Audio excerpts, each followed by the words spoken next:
TV shows, blockbuster movies, and originals. Download the app now. आता आबासाहेबांना येऊ दे, आम्हाला डोळे भरून त्यांना बघू दे, मग न्याहारी जेवण काय देशील ते खाऊ. आता आम्हाला दुसरं काही सुचत नाही आबासाहेबांशिवाय. ये खलीता संभाजी के हाथ में पहुंचना चाहिए.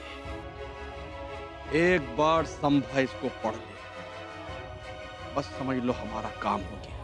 खलिता पाठवून खूप वेळ झालाय हंबीरराव. तेव्हा ना युवराजाने इथे असायला हवं होतं. आपण युवराजांना न भेटताच निघून आलात. आम्ही भेटीचा निरोप पाठवला होता, युवराज वेळेवर आले नाही.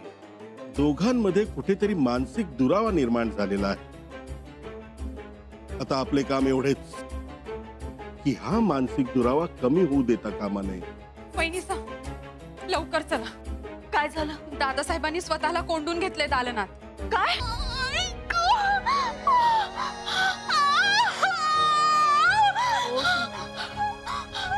दिलेर खानाने सीमेवर फौज पाठवली तेव्हा खुद्द महाराणी साहेबांनी युवराजांना गडावर मदतीसाठी बोलावलं होतं. तसा खलिताही पाठवला होता. मग युवराज आले? युवराज फौज घेऊन आले नाहीत. अहो कसे येणार? त्यांचा आणि दिलेर खानाचा दोस्ताना सुरू झाला होता ना. महाराज उद्या मध्यान पावतर शृंगारपुरात दाखल होतील. आबासाहेब येणार. महाराज, आपल्या अंगात ताप आहे, चेहरा लाल झालाय आपला. राणीसाहेब, इतकं काहीही झालेलं नाही. परंतु आता नाही केला तर अरिष्ट कोसळणार आहे का? आमचं ऐकावं, दगदग करू नये. महाराज उद्या मध्यान पावतर शृंगारपुरात दाखल होतील. आबासाहेब येणार. वा वा वा, सकाळी सकाळी चांगली खबर दिलीच गड्या. म्हणताना आता तर अहो महाराज येणार म्हटल्यानंतर आता आखाडा रद्द आणि तालीम रद्द. बघा आता तालीम एकच, आबासाहेबांच्या येण्याची. गड्यांनो, आबासाहेब खूप दिवसांनी शृंगारपुरात येत आहेत. त्यांचं स्वागत कसं टोलेजंग झालं पाहिजे. तुम्ही नुसतं हुकूम करा. पण माणसं घ्या आता खाली, आपल्याकडे अवधी कमी आहे. होय. अव युवराज, तुम्ही नुसतं सांगा तर. अव तुम्ही सोबत असशीला तर 5 पांडवासारखं एका रातीत देऊळ उभं करू. बघा गड्यांनो, शृंगारपुरातल्या प्रत्येक घरावर तोरण बांधा. खेमाजीला सांगा तोरणं वळायला घे. प्रत्येक घरावर गुढी उभारायची, रांगोळ्या काढायच्या, केशर कुंकवाचे सडे टाकायचे. जी धनी. गावातले पार, देवळांचे कळस, पायऱ्या धुवून घ्यायच्या. आणि तुझी एकांत तुझं. जी धनी. ज्योत्याची वेशीपासून वाड्यापर्यंतचे सगळे रस्ते झाडून घ्या. होय जे. रायप्पा, तू लेझिम खेळणारी पथकं तयार ठेव. जी धनी. आम्ही स्वतः आखाडे आणि अश्वदळाकडे जातो. आबासाहेबांनी अश्वदळ पाहिलं की खुश होतील. कविराजांना सांगा अश्वदळाकडेच या. जी. आम्ही युवराजनीला खबर देऊन येतो. आबासाहेब येणार. त्यांना ठेवा, उद्या बारस आहे.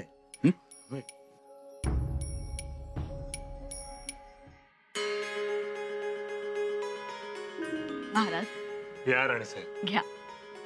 झाली तयारी? जी. चला निघूया लवकर.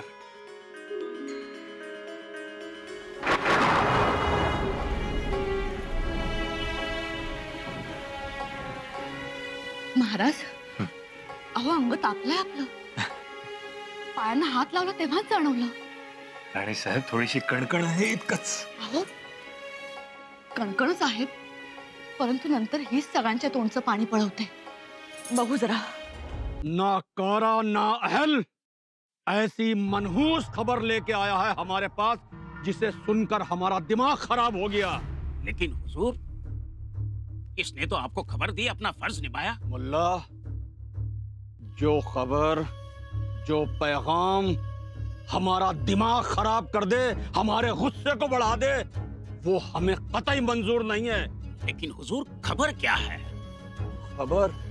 ये मनहूस खबर लाया है, इस शिवाजी राजे रायगढ़ से श्रृंगारपुर जा रहा है. रायगढ़ से श्रृंगारपुर? वो क्यों जा रहा है? वो क्या कहते हैं उसको, नामकरण. हाँ तो हुजूर जरा सोचिए, शिवाजी अपने शहजादे की शहजादी के इस जश्न में शरीक नहीं होंगे? अरे यकीनन होंगे. तो हुजूर, ये खबरी है, उसने आपको खबर सुना दी, अपना फर्ज निभाया, इसमें इसका क्या कसूर है? कसूरवार है मुल्ला ये. वो खबर जिसे सुनकर हमारा दिमाग खराब हो जाए, हमारा चैन सुकून छिन जाए, वो हमें कतई बर्दाश्त नहीं। बताओ, क्या हम उसको इनाम देंगे? नहीं, कभी नहीं। लेकिन हुजूर सुनिए, इसे इनाम मिलेगा।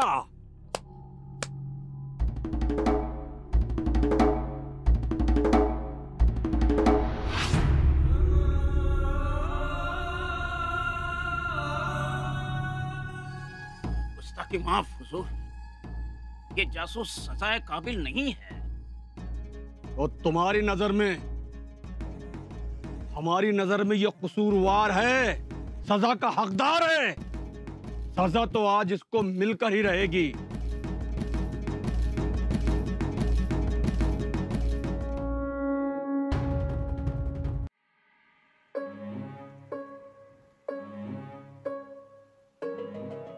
येणार, आमच्या भवानीबाईंचे आजोबा नक्की येणार। येताना तुमच्यासाठी छान छान खेळणी आणणार। आबासाहेब, किती उशीर केला तो, किती वाट बघत होतो आम्ही तुमची। तुम्ही आम्हाला इथे शृंगारपुरात पाठवलं, त्यानंतर जवळजवळ 2 वर्षांनी भेटतो आहोत आपण। आम्हाला खूप काही बोलायचंय, खूप काही सांगायचंय, पण आबासाहेब एवढा दुरावा सहन करण्याचं सामर्थ्य नाही हो आमच्यात आता। पुन्हा आमच्याशी असं वागू नका।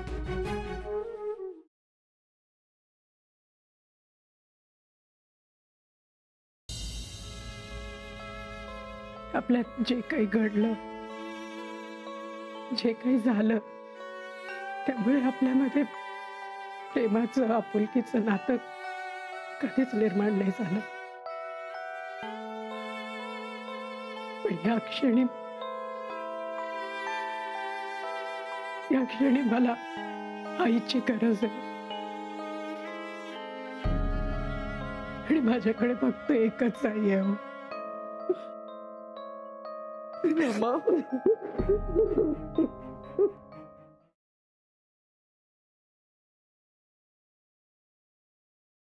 कोणाला भेटतो, काय करतो, ही नाटकं कोणी करायला सांगितलं तुला? काका काका ऐका ना, त्याची काही चूक नाहीये, खरं सोडत आहे।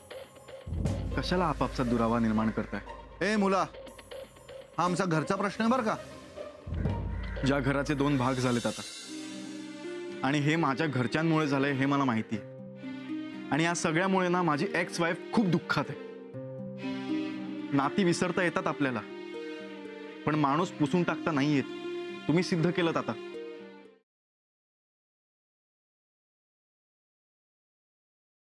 ते कॉन्ट्रॅक्ट मध्ये ते रासायनिक खत वापरायला लागणार सांगितलं का नाही मला?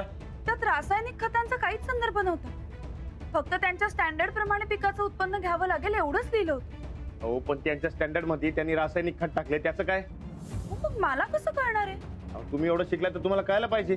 उगाच कुठलाही विषय कुठेही नेऊ नका। तुम्ही सांगितलं तसं आलो बघा। आज व्यवहार सगळा मिटवून टाकू। ते पैसे येणार होतं, पण ते नाही आले, थोडं लांबणीवर गेले। साहेब, आता काय ते तुम्हीच सांगा। तुमच्या पोरावर आम्ही भरोसा ठेवणार नाही।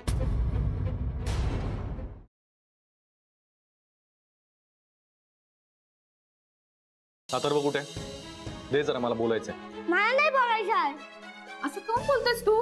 मला नाही आवडत ते। एक चांगला मुलगा, एक चांगला नवरा तर होऊ शकला नाहीस, एक चांगला बाप होण्याचा प्रयत्न कर। बघ जरा जमतं का तुला? अथर्व, उशीर केला सर तुम्ही।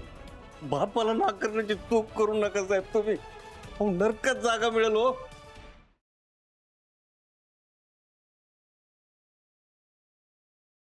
त्या सुरतच्या दुकानात जाऊ नकोस, स्वस्त स्वस्त म्हणून आणशील त्याच्या दुकानात ना, पण तू आपली तुमच्या म्हणजे तुझ्या माहेरच्याच दुकानात ना आण ग।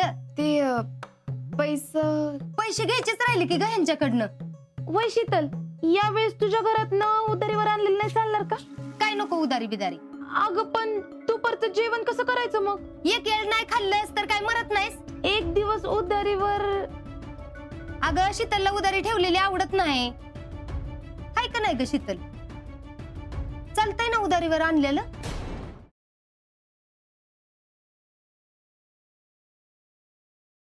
स्वयंपाक चांगली बनवते, मम्मी पप्पांना विशेष म्हणजे सांभाळून घेते। बर। आणि पूर्ण फॅमिली जबाबदारी ती स्वतः अंगावर घेते। अरे वा। त्याच्यामुळे मला पहिल्यांदाच म्हणजे चांगली गृहिणी भेटली। पहिल्यांदा म्हणजे म्हणजे